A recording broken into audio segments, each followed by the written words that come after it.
კატოს ლიტერატურული საღამოები დაიწყო. გაიცანი რადიო იმედის ლიტერატურული კონკურსის პირველ ტურში გამარჯვებულ ავტორებს პირდაპირ ეთერში, ხოლო მის ნაშრომებს გადაცემა კატოს საღამოების Facebook-ის გვერდზე. ხმა მიეცი და დაეხმარე შენს ფავორიტს. უსმინეთ, აირჩიეთ და ისიამოვნეთ კატოს ლიტერატურული საღამოებით. საღამოშვიდობის რადიო იმედის ეთერშია გადაცემა კატოს ლიტერატურული საღამოები. საეთერო სტუდიაში მუშაობს წამყვანი კატო და ხმის რეჟისორი დიმიტრი ლომიძე.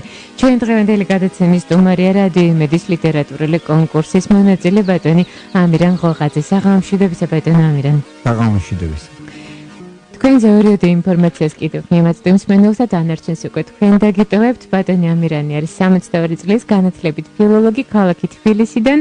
და საინტერესო არის ის, რომ მან 34 წლის ასაკში დაიწყო წერა. მე ერთ-ერთ მიღმაც გეუბნებოდით რაღაცით ამით გავხართ ვან გოგს, რომელსაც 28-29 წლამდე ერთი მონასმიც არ გაუკეთებია, თქვენ კი 34 წლამდე ბალახი და ტალახიც არ გაგირითმავთ. კი, ასე არა, გარითმით კი ვრითმე, მაგრამ ისეთ სერიოზულად არ მივიჩნიე ხოლმე და ვანადგურებდი. აქ გამახსენდა ერთი საერთოდ ნაკლებად ნაყოფიერი ვარ. პროდუქციული რომ იტყვიან მოკლედ და მახსენდება ერთი პოლონელი ნობელის პრემიანტი ქალბატონი ვიცლავა შიმბურკა. სულ რაღაც 50 ლექსი ქონდა და ნობელის პრემია მისცეს და რო კითხეს რატომ ასე ცოტას რატომ წერო, იმიტომ რომ დიდი სანაგვე მაქვს სახლშიო და მეც ეთყობა გაუცნობიერებლად იმას მივბაძე. ხარისხი არის მაინც მთავარი და არა რაოდენობა. ესე, რა ვიცი, ხარისხზე მსმენელმა ილაპარაკოს. მანამ ჩვენ თქვენს ლექსებს გავაცნობდეთ მსმენელს და მით უფრო იმ ლექსს გავაცნობდეთ, რომელსაც თქვენ ცუდი ლექსი დაარქვით და რომელიც ლიტერატურულ კონკურსზე შექმნით. რატომ დაარქვით ასე ცუდი ლექსი? მაშინ მოგიყვებით ორიოდე სიტყვით შესავალს გაუკეთებთ, თორე ძალიან გაუგებარი დარჩება მსმენელისთვის. მთაწმინდაზე იმ კაფეში, სადაც ჩვენ ვიმყოფებოდით, იდეალური სიტუაცია იყო, ყველა პირობა იყო იმისათვის, რომ კარგი ლექსი დაგეწერა, თუ პოეტი ქვია. მე ძალიან არასოდეს არ მიმიღია ამისთან მარათონში მონაწილეობა, ეს პირველი შემთხვევა იყო ჩემთვის და თითქმის 4 საათამდე არაფერი არ გამომივიდა. მერე გადავწყვიტე, რომ ცოტას გარეთ გავისერნე მეთქი და იმ წვიმიან ნისლიან ამინდში ცოტა შორსაც მომივიდა გავლა და მხედველობა მაკლია სხვათა შორის და ამებნა გზა. ერთი მეთქი როგორმე თუ მივაგენი ახლა იმ კაფეს, წამოვკრეფავ ჩემ ბარგი ბარხანას მეთქი და წავალ სახლში თქო და მერე რო შევედი იქ მოდი მეთქი რაც გადამხდა თავს დაახლოებით დღეს მეთქი იმას მოვყვები და იქნება რაც იქნება ალბათ ტექნიკის საქმეა და რაღაცას გავრითმავ, რაღაცას ავაწყობ და ასე დაიბადა ეს ცუდი ლექსი, იმიტომ დავარქვი რომ ძალიან გამაწვალა და ისე მაინც უფრო ვეფერები ვიდრე მძულს. კეთილი წაგვიკითხეთ მაშინ თქვენი ლექსი და შემდგომ გავაგზავნოთ საუბარი კონკურსის შესახებ. გთხოვთ. ახლა ჩემ სახლში ბეტონის დილეგში რა წნარად რა მშვიდად ვიჯექი ვუსმენდი რადიოს რა ლექსი რის ლექსი ნეტავი რა მრჯი და ვინ მითხრა წადიო დავსველდი შემცივდა ამებნა გზაკვალი წყალმაც შემოჟონა დაშაშრულ ლანჩიდან მომაზრ კანჭი და ბარძაყი გული კი მეუბნა არ გინდა არ წაყვე დაცდუნებს მზაკვარი ჩამყაყდი ჩავშმორდი ჩავობდი გულგვამში ბუყბუყებს ჭაობი და დრტვინავს დრაკონი დრო არის შევკონო ბარგი და ბარხანა ჩემ სახლში ბეტონის დილეგში მოვიღო ბრახვანი. თუმცა თქვენ მაინც არ წასუხართ ხელცარიელი მიუხედავად იმისა, რომ თქვენი მუზა არის ესეთი ჭირვეული, საბოლოოდ მაინც 9 საათში შეექმნა ეს ლექსი. დიახ. თუმცა 8 საათიანი იყო დრო და თქვენ ბოლოსკენ მოვიდა თქვენი მუზა, მაგრამ ეს ალბათ იმის ბრალია, რომ თქვენ იშვიათადაც გეწერინებათ. დიახ. და მაშინ როდის გეწერინებათ განსაკუთრებით? როცა მეტი გზა არ მაქვს, რა ვიცი, როგორ გითხრა. მოკლედ ესია, რომ ძალიან რომ გამაწვალებ შიგნიდან რაღაცა, მაშინ წერა. თქვენ დავად გაქვთ როგორც მე ამბობდით ის რომ შეიძლება ერთმა სიტყვამ გამოიწვიოს თქვენში მთლიანი ყოფილა ასეთი შემთხვევაც პირველზე ვიყავი და მამა არჩილს უსმენდი იქ ერთი იმ ადგილს ხსნიდა სადაც იოანე ნათლისმცემელი თავს კვეთენ და დღესაც რო ყავს სალომიაო ასე ისევ იგივეა სიტუაციაო იგივე პრობლემები აქვს ადამიანს როგორც მაშინ და ეს სალომიამ ამიყვანა და აღარ მოვისვენე და დამწერა თქვენ ძალიან საინტერესო მოსაზრებები გაქვთ თავად სიტყვებთან დაკავშირებით ცალკე არსებობს კი ეცენის ფილოსოფია რომელიც მე მგონი რომ მართლაც უაღრესად საინტერესო მიმდინარეობაა ფილოსოფიის და თქვენ ძანებდით რომ აი სიტყვებთან დაკავშირებით მე შევახსენებ მსმენელს რომ 30 სიტყვა იყო აკრძალული რომელიც არავითარ შემთხვევაში არ უნდა გამოეყენებდეთ კონკურსანტებს და იყო 14 სიტყვა აქედან 7 მაინც უნდა გამოეყენებდეთ კონკურსანტებს როგორ იყო თვითონ აი ეს სიტყვები აკრძალული ნებადართული ეტყვით მოგახსენებთ ის 30 სიტყვა რომელიც იქ იყო აკრძალული ჩემი აზრით კიდევაც ასე უნდა ყოფილიყო იმიტომ რომ სულ ისეთი სიტყვებია იქ შერჩეული რომელიც უკვე მართლა გაცვდა დაიღალა რაღაცნაირად სიტყვა და დასვენება უნდა და რომელი სიტყვების შერჩეული იყო მიუხედავად იმისა რომ რაღაც აი ერთი შეხედვით სალექსოდ არ მოგეჩვენება და ფიქრობ რომ ეს რანაირად გამოვიყენო ეს სიტყვებიო თუ კი მოზაიკაში ჩასავდა ადგილს მოუძებნი ყველა სიტყვა ძალიან პოეტურია და ძალიან ძვირფასია ნებისმიერი თუნდაც უხამსი იყოს თუ ესთეტიკაში მოაქცევ მაშინ უკვე შვენიერი გამოდის მე თქვენი დაგესესხებით რომ არ არსებობს არასალექსო სიტყვები ხო რაჯიხება იმ სიტყვებს რომლებიც აკრძალული იყო მაშინ რამოდენიმე თქვენი ისნებართით შეახსენებს მენელს და ისინი კიდევ ერთხელ მიხვდებიან და გაიხსენებენ იმას თუ რატომ მოხდნენ ეს სიტყვები აკრძალულ სიტყვათა რიგში და მართლაც გაცვდნენ ეს სიტყვები და ცოტა დასვენება ესაჭიროებათ ეს არის ოცნებაცა სასოწარკვეთა შეყვარებული ტანჯვა სადღე გძელო მზე მთვარე და ასე შემდეგ და ასე შემდეგ ჩვენ კიდევ გვაქვს დრო იმისათვის რომ თქვენი ლექსებიდან ერთი მოვისმინოთ და გთხოვთ აი მე განსაკუთრებით გამიხარდებოდა თუ კი იმ ლექსს აგვიკითხავთ რომლითაც თქვენ ჟურიმ საკონკურსოდ შეგარჩიათ რომელიც თავდაპირველად გამოგზავნეთ კონკურსისათვის კეთილი მე ვარ წიდა ასე ქვია ლექსი მე არ მზრდი და ლაოძი და კონფუცი და მე ვარ წიდა მე არ ამწამს არც ბუდა და ალაჰი და ტალახიდან წარმოქმნილი შავმიწიდან ამოზრდილი ბალახი ვარ არ ყოფნიდან კлау ყოფნაში სახეცვლილი შენი ხელით ჩამოქნილი ერთი ციდა სამთელი ვარ ცვილის მიხარია მეც მიმიწვის მცირე წვლილი მე ვარ მნათე შენი დილის შენი ცისა და მე ტირი ჩემი ცრემლი ის ხარია მაისისა მისხალ ჩამოღრილი ამღრეული ციდან მე ვარ წიდა ხევარ შენგან ხელდასხმული ყოველ სისხამ ყვავილობდა ნაყოფს ვისხამ თქვენი ლექსების რაოდენობა 200 არ აღემატება, გაქვთ ერთი კრებული გამოცემული, ყავთ ორი კრიტიკულად განწყობილი ქალიშვილი და მეუღლე, რომელიც მუდამ მოგიწოდებთ იმისათვის, რომ დროა კიდევ ერთი კრებული გამოსცეთ. ეხასია. მაგრამ ეს კრიტიკულად განწყობილები ქალიშვილები თქვენი. რა ვიცი, ალბათ უნდათ რომ უკეთესი ვიყო და იმიტომ. აი შეხება თქვენს მეუღლეს რომ არა ის ძალიან ბევრი ლექსი. მაშინ მე როგორც პოეტი ვერ შევდგებოდი. აი ქალი სქება კი არის აუგი, მაგრამ ამ შემთხვევაში ალალია როში აქვს.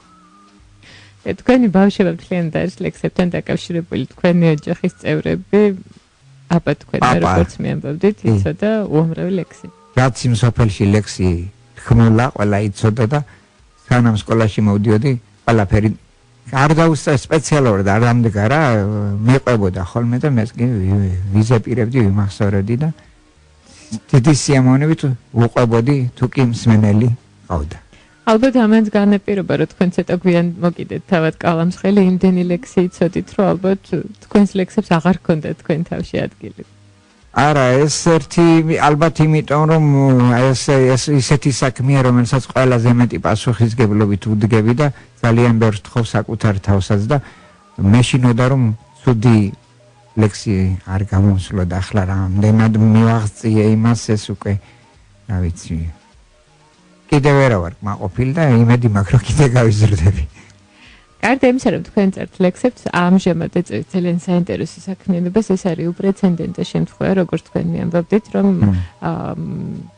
ადამიანები, რომლებსაც აქვთ ნაკლები მხედველობა, ისინი დგამენ სპექტაკლს და ისინი კიდევ ერთხელ ამტკიცებენ, რომ არ არსებობს შეზღუდული შესაძლებლობები. ნამდვილად ასია. ჩვენ ყოველთვის რადგან რაღაც შეზღუდული გაქვს, უნდა ეცადო, რაც შენში პოტენციალი არის გამოიტანო და დაანახო საზოგადოებას.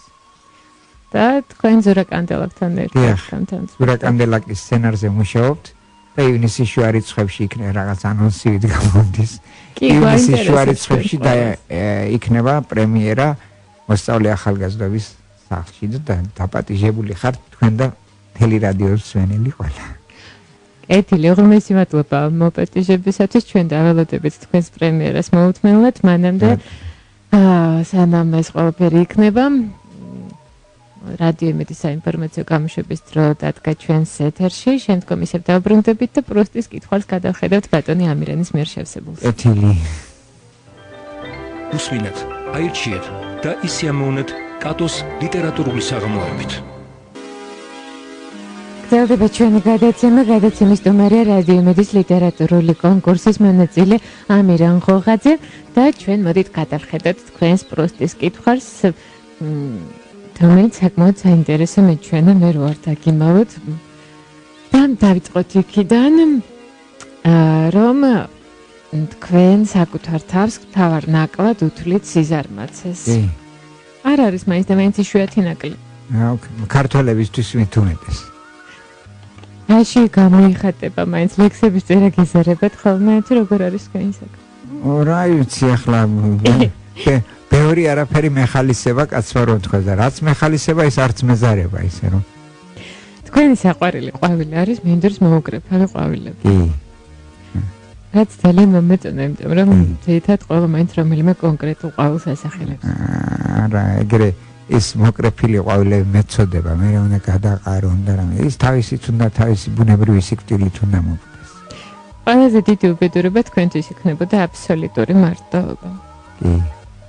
თუმცა ბოლო დროს ეს რაღაცა ბოლო დროს კი ზოგადად ითვლება კარგ ტონად და კარგია, როცა შეგეძლია იყო ერთი მარადიული და საკუთარ თავში დანთქმული, თუმცა ასეთი ერთი მარადიული არსებობს მხოლოდ და მხოლოდ არსი ფილოსოფიას თუ მივმართავთ, თუმცა ერიხ ემანუელ-შმიდტის ერთ-ერთ მეწარმეებში ეს ერთი და მარადიული ამბობს, რომ საკუთარი თავი ძალიან მოწყინდა. ეს ოსკარი დავარდის ბერხალბატონში? არა, სტუმარში. ეგ არა მაქვს საკითხული. ანუ მარტოობა მაინც რატომ არის ესეთი ადამიანს რატომ არ უნდა მაინც მარტო ყოფნა? კი, სოციალური ყოველთვის არა გაქვს მარტოობის სურვილი, მაგრამ არის მომენტები, როდესაც მართლა მარტო გინდა იყო რა.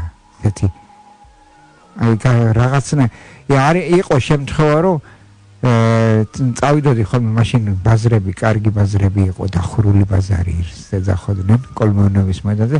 აი უამრავი ხალხის ჟრიამული მინდოდა მომესმინა და არის შემთხვევა, რომ თქვათ შეიძლება სადმე მინდორში გავიდე, სადაც შიტებიც კი ნაკლებად რო იქნებიან ისეთი ადგილი.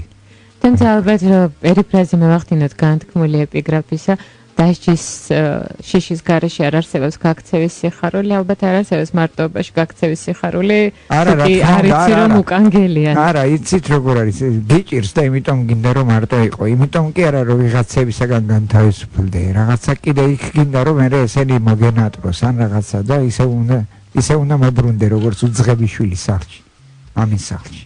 თქვენ საყვარელი საქმიანობა არის წერა. წერის გარდა წერა მაინც მე არ მგონია უბრალო საქმიანობა და ჰობი იყოს თქვენთვის და ისე წერის გარეშე რითი ერთობს. დავსხოთ დავინჩის რო კითხეს რომ თუ დავინჩი ამბობდა თავად რომ ხატვით თავს ვირთობ. თქვენ რითი ერთობს თავს წერის შემდეგ? ხატვით არა. აუ სეირნობა მიყვარს მაინც უფრო მაშინ. სადმე რა ვიცი, სულ ერთია, თუნდაც შორს მინდა. წავიდე და მე ისევ დავბრუნდი. მე შევიტყვე თქვენგანვე, რომ თქვენ სულხან-საბას ლექსიკონის კითხვა გვყარებიათ. უსაზღვროდ. ვერ ვითმენ ერთ სიტყვას რო ვეძებ, მე ფურცელ მივდივარ და როდის რას ვეძებდი აღარც მახსოვს თავიდან. მე ძალიან მომეწონა საყვარელი ლიტერატურული გმირი თქვენი პატი. სამი მეგობრიდან. ამ გოგონას მიმართ ამ განაპირობა თქვენ ისეთი განსაკუთრებული სიმპათია. მეც პირველივე ფრაზიდან მის მიმართ როგორც კი კითხვა დაიწყო. რამ ძალიან უანგარო სიყვარული ჰქონდა და უყვარდა ერთდროულად სამი მამაკაცი. ხოლო ისეთნაირად არა, აი როგორც სხვანაირად რა, აი როგორც ხოლმე პატის შეეძლო. როგორც პატის შეეძლო.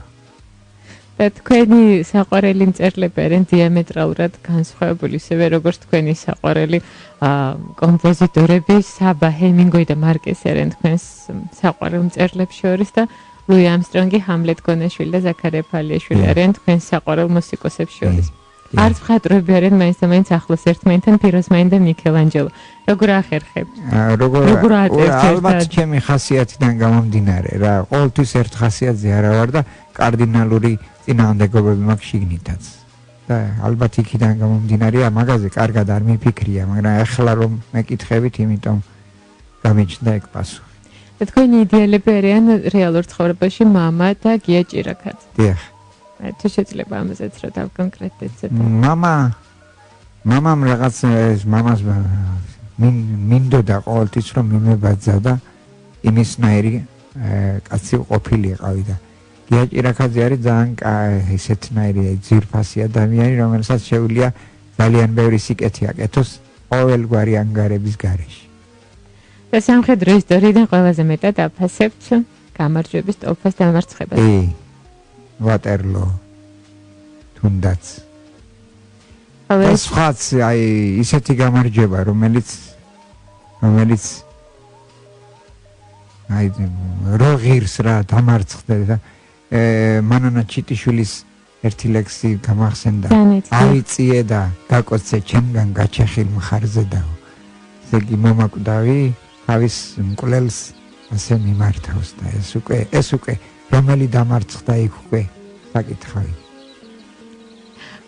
ძალიან მიჭირს სხვა კითხვის დასმა თქვენ ესეთი ფილოსოფიური და ესეთი საინტერესო პასუხი გქონდათ ამაზე. რა ნიჭის გქონდა შინატრებდით და მუსიკალური ნიჭის თავიჯეროთ თქვენ არ გაქვთ მუსიკალური სმენ? აბსოლუტურად. აი სპილომ კი არა მგონი პრეისტორიულმა ცხოველმა დამაბიჯაყურზე ფეხი ვერ მღერივარ და ძალიან გულიმწყდება ვერც უკრავ რიტმს შიტაშს აი როცა კომენტარს ვერ უკრავ იმ დონეზე არა მუსიკალური ვარ და ძალიან გულიმწყდება. ჩემი მუსიკის პედაგოგიც ნატრობდა რომ მე ნიჭი მქონა და მუსიკის და ბოლოს როცა როგორც იქნა ცოტა სმენა გამეხსნა ორივე მხარე ძალიან ბედნიერები ვიყავით. მე ყრუდა ორჩი ბოლომდე რა.